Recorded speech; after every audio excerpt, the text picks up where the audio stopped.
भी तुम्हारा क्या मान अपमान है, दूध मुहे बालक। अभी तो तुम्हें नारायण हम अभी माता की गोद में रहना चाहिए, खेलना चाहिए।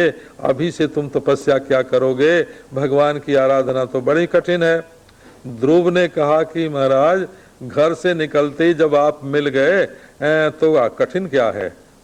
ये तो भगवान की बड़ी भारी कृपा हुई जो आपके दर्शन हुए। सो नारद जी ने उनके सिर पे हाथ रखा और द्वादशाक्षर मंत्र का उनको उपदेश कर दिया, ओम नमो भगवते वासुदेवाय।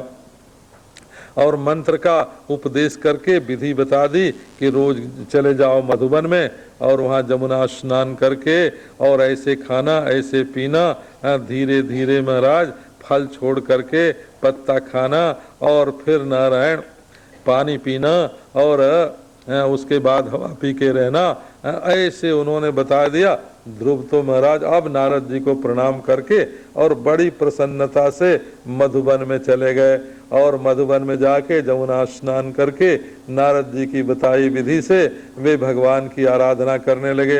अब 5 बरस का बालक महाराज और इतनी कठोर उपासना भगवान। जब 6ठे महीने ध्रुव ने अपनी सांस को रोका और एक पांव से खड़े हुए तो उनका तादात्म्य हो गया था संपूर्ण विश्व से। उनका जो अभिमान था, अहम भाव था, वो छूट गया था। जगत का प्राण जो वायु है वो उनका प्राण हो गया था। जब उन्होंने अपने प्राण को रोका तो संसार में वायु का चलना बंद हो गया और सब लोगों का प्राण निरोध होने लगा। देवता लोग घबराए, घबरा के ब्रह्मा जी के साथ सब गए नारायण के पास। नारायण ने कहा कि आप लोग घबराइए मत, ये हमारा बालक है ध्रुव। उसने जब प्राण निरोध किया तो उसका अहम केवल एक शरीर में तो नहीं है, संपूर्ण विश्व में उसका तादात्म्य हो गया है, इसलिए प्राण निरोध हो रहा है। मैं जाके उसको शांत करता हूँ।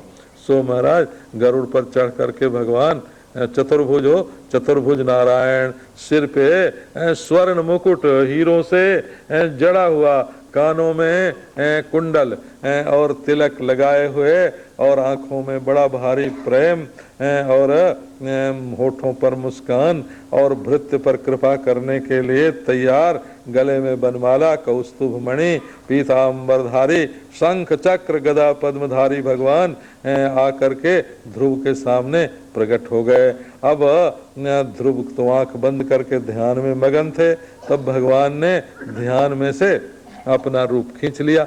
जब खींच लिया तब व्याकुल हो गया बालक और उसने देखा आंख खोल के तो सामने नारायण खड़े। अब तो ध्रुव ने प्रणाम जो किया सो नारायण ने उसके सिर पे हाथ रख दिया। अब ध्रुव के मन में आवे कि इनसे कुछ बातचीत करें नारायण, परंतु क्या इनसे बोलें, ये बच्चे को कुछ मालूम नहीं कि भगवान से क्या बात करनी चाहिए। सो नारायण भगवान ने अपना शंख लेकर के, शंख में तो नाद है ना, ध्वनि है, उस नाद में से ही तो ओंकार निकला है और ओंकार में से गायत्री, गायत्री में से सारे वेद शास्त्र। उन्होंने अपना जो चैतन्य शंख है वो ध्रुव के कपोल से, उनके गालों से छुआ दिया जैसे बच्चे को प्यार करते हैं। अब उस शंख का स्पर्श होते ही ध्रुव को तो जो वाणी का जितना भी ज्ञान है, बाग विषय जो वेदों का विषय है वो उनके हृदय में स्फुरित होने लगा और हाथ जोड़ करके ध्रुव ने प्रार्थना की, योऽन्तः प्रविश्य मम वाचमिमां प्रसुप्तां संजीवयत्यखिल शक्तिधर स्वधाम्ना अन्याश्च हस्त चरण श्रवण त्वगादीन प्राणान नमो भगवते पुरुषाय तुभ्यम्। ध्रुव जी ने कहा कि जो हमारे भीतर ही घुसा हुआ है और मेरी सोती हुई वाणी को जगा रहा है और सारी शक्तियों का आधार है और हमारे हाथ को भी वही चलाता है, पाँव को भी वही चलाता है, कान में वही सुनने की शक्ति भरता है। हमारी इंद्रियों में, हमारे मन में, हमारे जीवन में जो शक्ति है वो सब उसी परमात्मा की है। जैसे हमारी आंख रोशनी में देखती है और कान अवकाश में सुनता है। नारायण, इसी प्रकार ये हमारा जो व्यक्तित्व है, हमारा जो जीवन है, ये भगवान की गोद में बैठा है, उनकी सांस में सांस लेता है, उनकी उष्मा से इसकी उष्मा है, उन्हीं के प्राण इसके प्राण हैं, उन्हीं का ज्ञान इसका ज्ञान है। ये अलग जो आदमी मानता है ना, कोई मिट्टी छोड़ के रह सकता है नारायण, कोई पानी छोड़ के रह सकता है, कोई गर्मी छोड़ के रह सकता है, कोई सांस छोड़ के रह सकता है, भगवान को छोड़ करके तो संसार में किसी का जीवन रह ही नहीं सकता है। उसी अपने जीवनाधार को ये जीव भूल गया है। अब ध्रुव को स्मृति, वो स्मृति प्राप्त हुई। उन्होंने भगवान से प्रार्थना की कि महाराज, आपके चरणारविंद के ध्यान से और आपकी कथा के श्रवण से जो सुख होता है, वो सुख बड़े बड़े ब्रह्मज्ञानियों को भी ब्रह्मज्ञान में भी नहीं होता है। जा निर्वृतिस्तनुभृताम तव पाद पद मध्यानाद भवज्जन कथा श्रवणेन वा स्यात् सा ब्रह्मणि स्वमहिमन्यपि नाथमाभूत किंत्वंत काशी लुलितात पतताम विमानात्। देवताओं को आनंद तो मिल ही कहा सकता है, काल उनके विमान को तलवार से काट काट करके गिराता रहता है। देवताओं को आनंद कहाँ से मिले, जो आपके चरणारविंद के ध्यान से और आपकी कथा के श्रवण से प्राप्त होता है। माने ध्यान और श्रवण, ये दो ही भगवान के लिए मुख्य साधन है। उन्होंने कहा, जब हमारे बारंबार जन्म होए और आपके भक्तों का संग मिले। नारद जी का क्षण भर के लिए सत्संग हमको प्राप्त हुआ और उससे आपका दर्शन हुआ है। भगवान ने कहा कि ध्रुव, तुमने बड़ी कठिन तपस्या की, मैं तुम्हारे ऊपर प्रसन्न हूँ।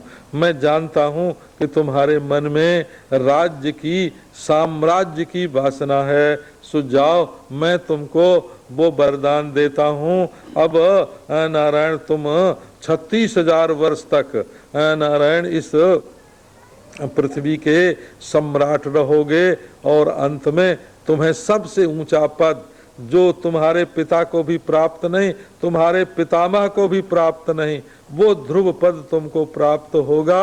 ऐसा भगवान ने वरदान दिया और वरदान दे के चले गए।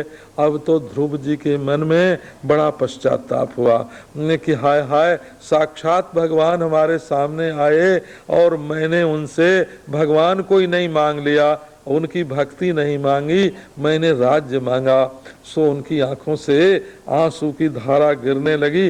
पर करें क्या, भगवान की आज्ञा। पछताते हुए अपने नगर में लौट आए और नगर के बाहर बगीचे में जब आए, माली ने देखा, जा करके राजा को निवेदन किया और किसी को नारायण, वो तो नारद जी पहले ही कह गए थे, ध्रुव को वन में भेज के राजा के पास गए, तुम फिक्र मत करना, भगवान तुम्हारे पुत्र की रक्षा करेंगे।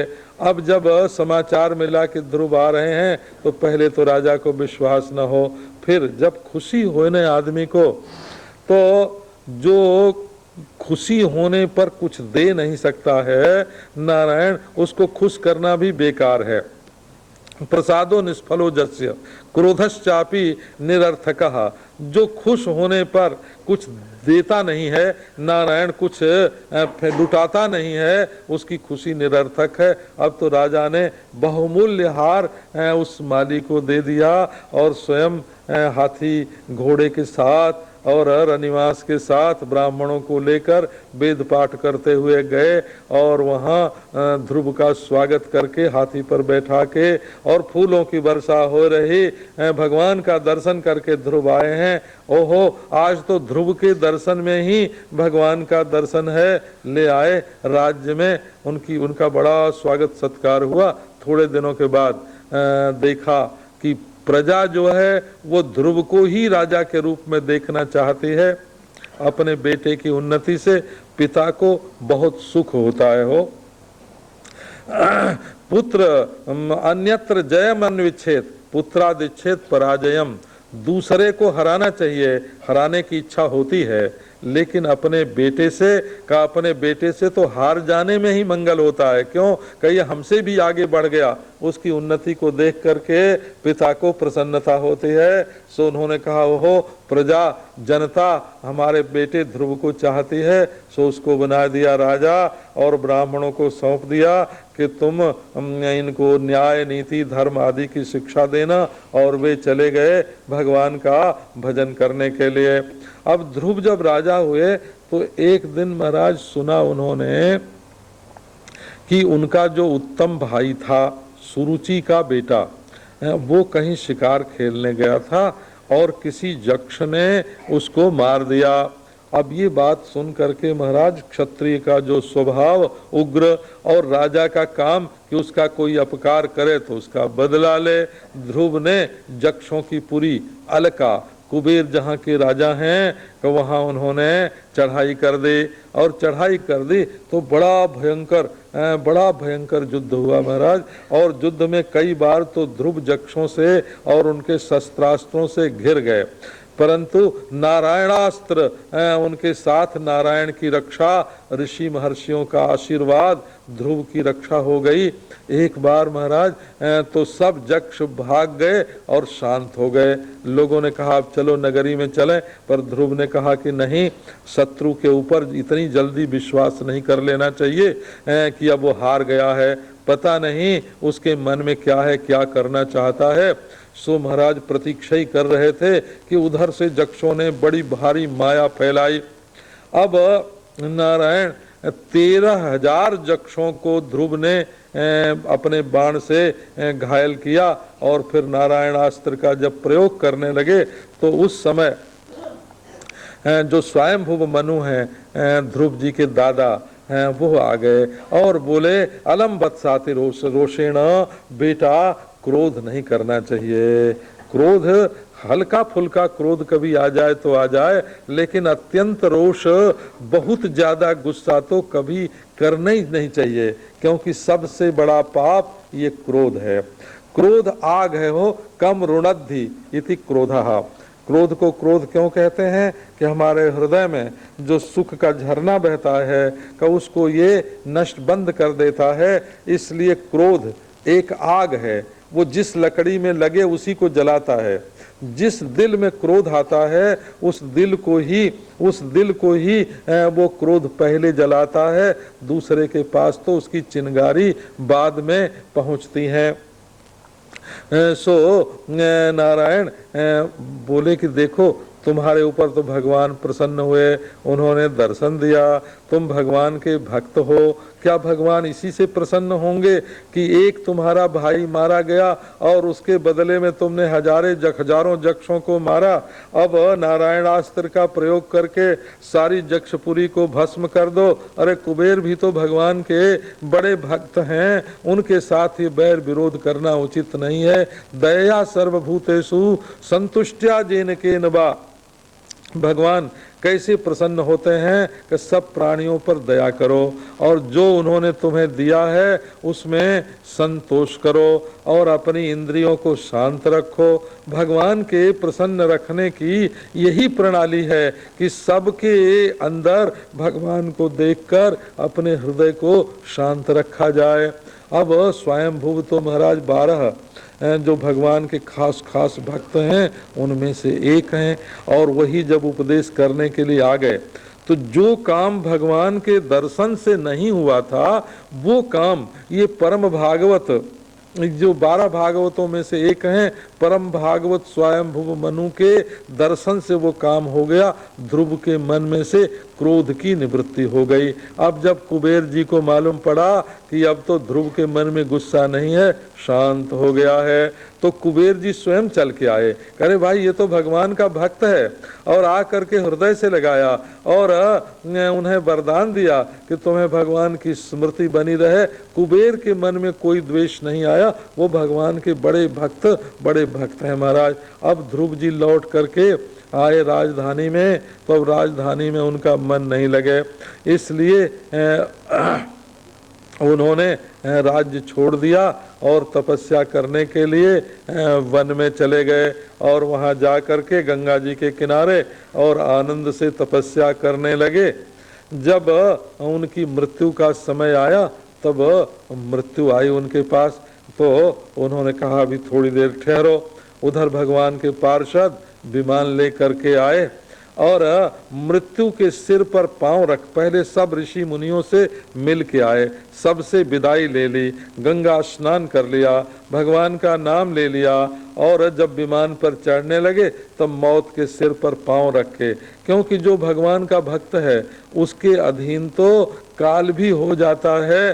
अब वे विमान पर चढ़े, पार्षद लोगों ने उनका स्वागत किया, आप तो भगवान के बड़े भक्त।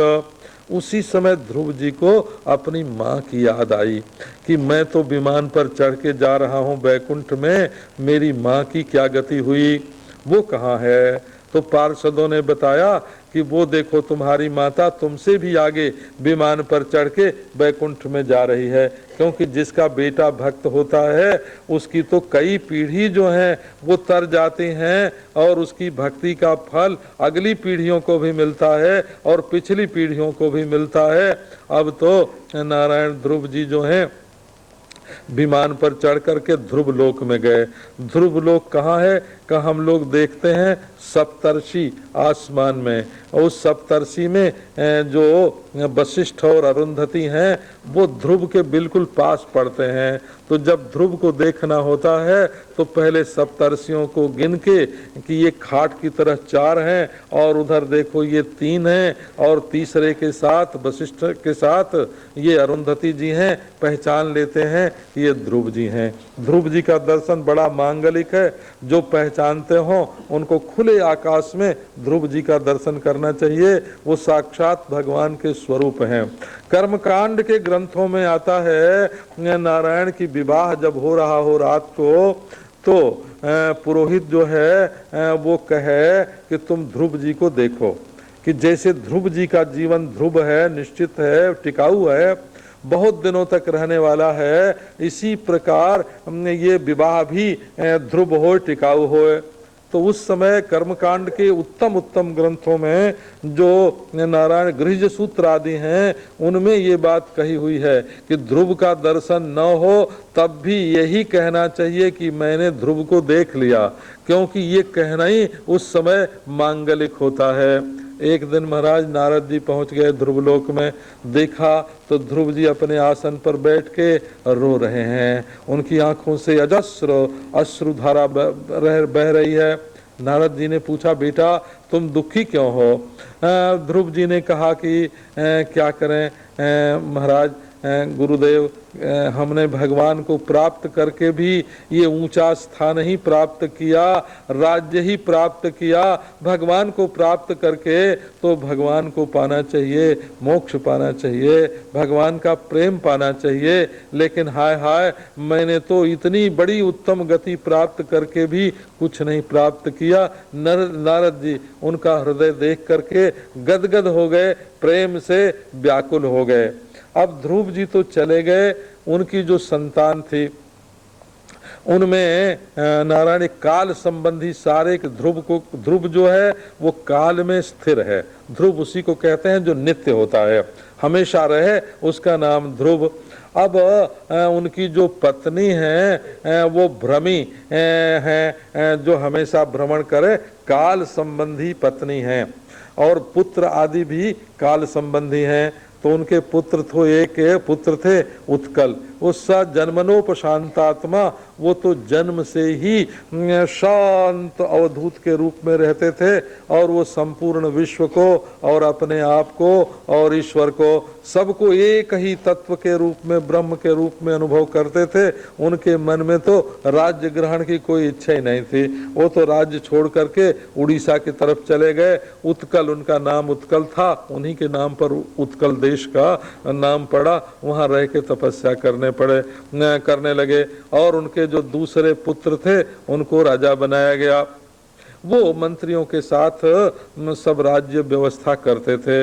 इन्हीं ध्रुव की अगली पीढ़ियों में 6 पीढ़ी में राजा अंग नाम के एक राजा हुए। अंग के महाराज पहले कोई संतान नहीं थी, तो बड़े दुखी थे कि हाय हाय हमारे तो कोई बेटा ही नहीं है, हमारे पितर लोगों को पिंडदान कौन करेगा, श्राद्ध कौन करेगा, हमारे राज्य को कौन चलावेगा। बहुत दुखी थे महाराज पुत्र के बिना। फिर ब्राह्मण इकट्ठे हुए और उन्होंने यज्ञ कराया महाराज। यज्ञ कराया, पुत्रेष्टि याग कराया जाता है। हम ऐसे लोगों को जानते हैं जिनके यहाँ पुत्रेष्टि याग हुआ, जरा उसको करना मुश्किल है। और इधर के ब्राह्मणों में तो अब उसकी प्रथा भी नहीं है, दक्षिण के ब्राह्मणों में कोई कोई है। पुत्रेष्टि याग होने पर पुत्र होता है, ये देखने में आया है नारायण। उसके लिए तो धर्मानुष्ठान भी करना पड़ता है, जप भी करना पड़ता है, दान भी करना पड़ता है। अब पुत्रेष्टि यज्ञ उन्होंने कराया। अब पुत्रेष्टि यज्ञ करने पर उनके पुत्र हुआ। सो उनकी पत्नी थी सुनीता, और सुनीता के जो पति थे वो तो महाराज मृत्यु रूप ही थे, मृत्यु थे, बड़े भयंकर थे। अब बाप का अंश जो है वो पत्नी में आया हुआ था, और जो पुत्र हुआ उसमें नाना कांश आ गया। इसलिए खानदान देख करके विवाह करना चाहिए नारायण। अच्छे खानदान की पत्नी होती है तो वंश भी उत्तम कोटि का होता है, और अच्छे खानदान की पत्नी नहीं होती है तो वंश पर नाना नानी का भी असर आ जाता है, और कभी कभी काम बिगाड़ भी जाता है। अब वो जो अंग के पुत्र हुआ बेन, वो तो बड़ा भयंकर था महाराज। उसको तो बचपन में ही इतना दुष्ट निकला वो कि महाराज किसी की नाक काट ले, किसी का हाथ तोड़ दे, किसी को कुएं में ढकेल दे। राजा ने उसका बड़ा शासन किया, बहुत भय दिखाया, बहुत लोभ दिखाया, बहुत समझाया बुझाया, लेकिन उसकी समझ में कुछ नहीं आया। अब वो बड़ा होने लगा, ज्यों ज्यों बड़ा होए त्यों त्यों उसके अंदर चोरी बेईमानी आने लग गई, लोगों को दुख पहुंचाने का भाव। इससे बढ़ करके और पाप और कोई नहीं है कि हम दूसरे को दुख पहुंचावें। दूसरे को जानबूझ करके दूसरे को दुख पहुंचाना, ये सबसे बड़ा पाप है। सो पहले तो पुत्र के बिना दुखी थे अंग, अब पुत्र हो गया तो उसकी दुष्टता से दुखी हो गए। नारायण, ये दुख संसार में मिटता नहीं है। हो संसार में चाहे कुछ भी प्राप्त हो जाए, परंतु संसार की प्राप्ति से किसी का दुख आज तक मिटा नहीं है, क्योंकि और दुख मिट जाए तो शरीर में रोग ही रहता है।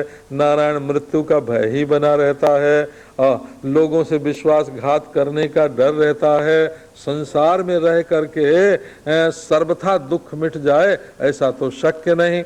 अब महाराज बेटा नहीं था तो दुख, बेटा हुआ तो दुख।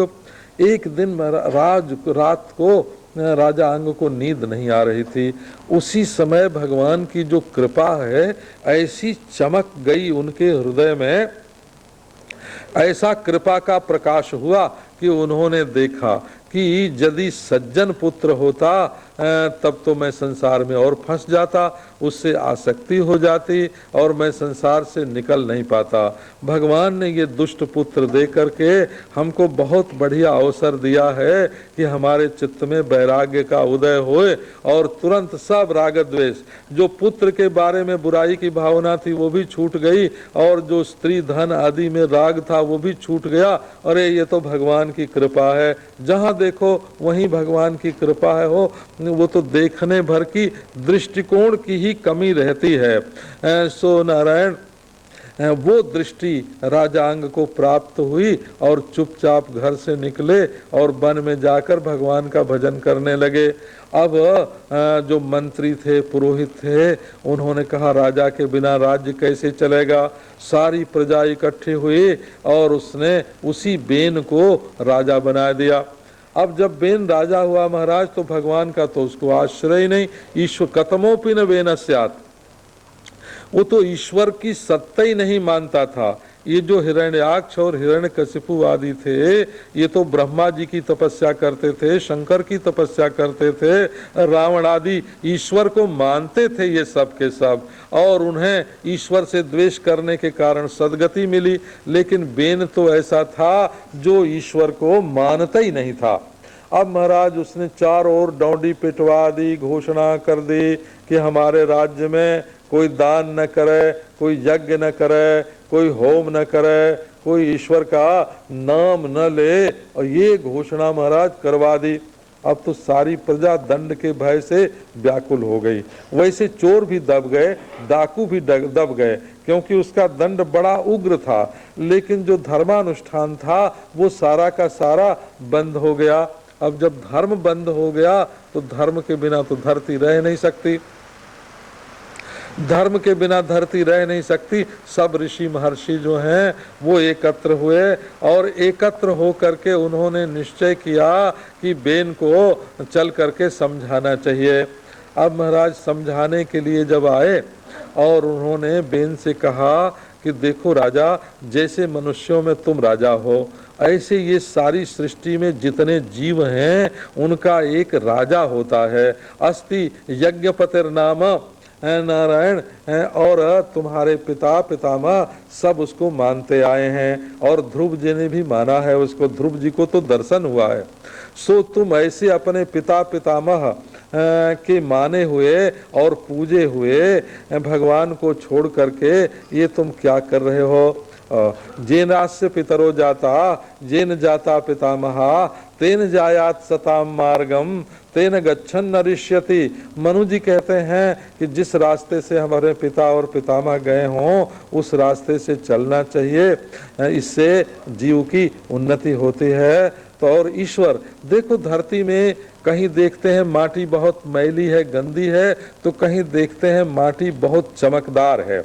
इसी प्रकार जगत में जो सबसे चमकदार तत्व है, जिससे अधिक शक्ति और किसी के पास नहीं है, जिससे अधिक ज्ञान और किसी के पास नहीं है, जिससे अधिक करुणा और किसी में नहीं है, वो नारायण जगत का स्वामी ईश्वर है, और उसको मानना हम लोगों का कर्तव्य है। और मान लो ईश्वर न भी होए और हम ईश्वर को माने तो हमारा क्या बिगड़ेगा? 10 मिनट का रोज समय बिगड़ सकता है, लेकिन अगर ईश्वर होए और हम उसको न माने तब तो हमारा जन्म जन्म सारा का जीवन ही व्यर्थ हो गया। इसलिए तुम ईश्वर को स्वीकार करो। अब तो बेन ने ऋषियों को गाली देना शुरू किया कि देखो, जैसे कोई व्यभिचारिणी स्त्री होए और वो अपने पति को न मान करके दूसरे को पति मानती होए, वैसे ही तुम लोग जो हो, मैं राजा हूँ, यदि तुम्हें दान करना है तो मुझे दो, और यज्ञ करना है तो बेनाय स्वाहा इंद्राय स्वाहा की जगह बेनाय स्वाहा बोलो। यदि तुम्हें धर्म करना हो तो मेरे लिए बोलो, मेरे सिवा ईश्वर और कोई दूसरा नहीं है, सब देवता दानी ईश्वर मेरे शरीर में निवास करते हैं।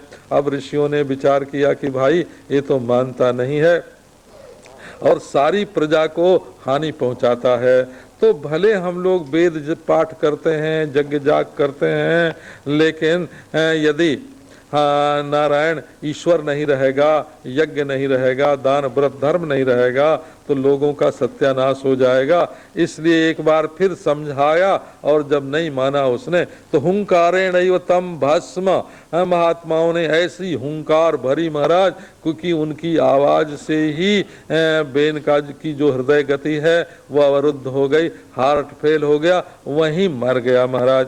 अब वो सुनीता ने उसके शरीर को ले करके और ऐसे मसाले में रखा कि बहुत दिन तक बना रहे, और भृगु आदि ऋषि जो हैं वो तो चले गए। अब चले गए महाराज, तो फिर राजा के न होने से और दंड का भय न होने से जो चोर, बेईमान, व्यभिचारी, जुआरी, शराबी हैं वो दुनिया में बढ़ने लगे, और चारों ओर उपद्रव हो गया। वो उनको लूट लें, वो उनका छीन लें, वो उनको मार डालें, दंड देने वाला कोई नहीं। अब तो ऋषियों को बड़ी चिंता हुई, और फिर सब के सब ऋषि मिल करके वहां आए। मालूम हुआ कि उसका शव रखा हुआ है। तो असल में सब होता है। ये सिद्धांत है, बेन के भीतर भी जो अच्छे अच्छे तत्व थे वो थे तो सही, परंतु वो छिपे हुए थे उसके शरीर में। शरीर में धातुओं में ही अच्छाई बुराई रहती है। सो ऋषियों ने उसके शरीर का निचले भाग का मंथन किया, तो मंथन करने से एक निषाद निकला। इस निषाद की बात हम आपको बाद में सुनावेंगे नारायण, कि वो कितना अच्छा बाद में निकला। और नारायण जब बाहुओं का मंथन किया तो उसमें दाहिने बाहु से स्वयं भगवान राजा पृथु के रूप में, और बाईं बाएं से स्वयं उनकी पत्नी अर्ची ये प्रकट हुए, क्योंकि बाहों में क्षत्रियांश ज्यादा होता है और नारायण नीचे के हिस्से में शूद्रांश ज्यादा होता है। नीचे का हिस्सा काम करने वाला है, हो ये ढोने का काम करता है पांव, और बाह जो है वो रक्षा का काम करती है, और ज्ञानांश जो है वो सारा सिर में आँख कान नाक ये जो ज्ञान होता है सारा ऊपरी भाग में होता है। अब बाह से रक्षा शक्ति जो है भगवान की वो अर्ची और पृथु के रूप में प्रकट हो गई, और ऋषि लोग जो हैं साक्षात भगवान मान करके और उनका पूजा पाठ सत्कार करने लगे। आगे की जो कथा है वो आपको कल प्रातः काल सुनावेंगे। ओम शांत। अब आरती होगी।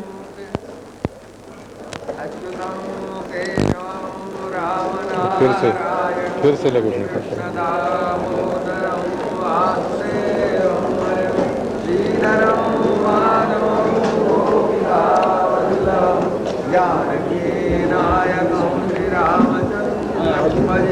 अच्युतं केशवं नारायणं कृष्णदामोदरं वासुदेवं हरं श्रीधरं माधवं गोपिकावल्लभं जानकीनायकं श्रीरामचन्द्रं।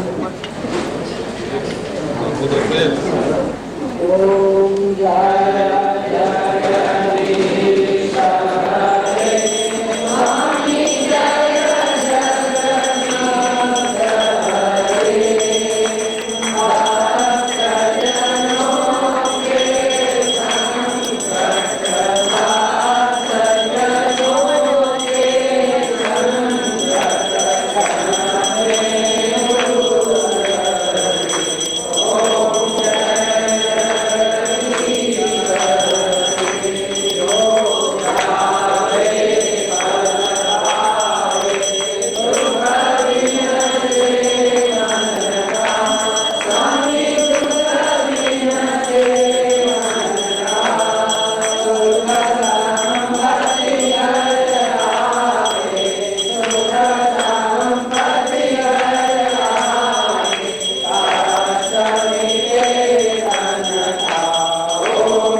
त्वमेव माता च पिता त्वमेव बन्धुश्च सखा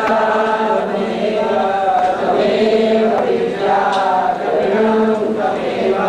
त्वमेव सर्वं ममेव देव शान्ताकारं भुजगशयनं पद्मनाभं सुरेशं विश्वाधारं गगनसदृशं मेघवर्णं शुभाङ्गं लक्ष्मीकान्तं कमलनयनं योगेन्द्रराजगम्यं वन्दे विष्णुं भवभयहरं सर्वलोकैकनाथं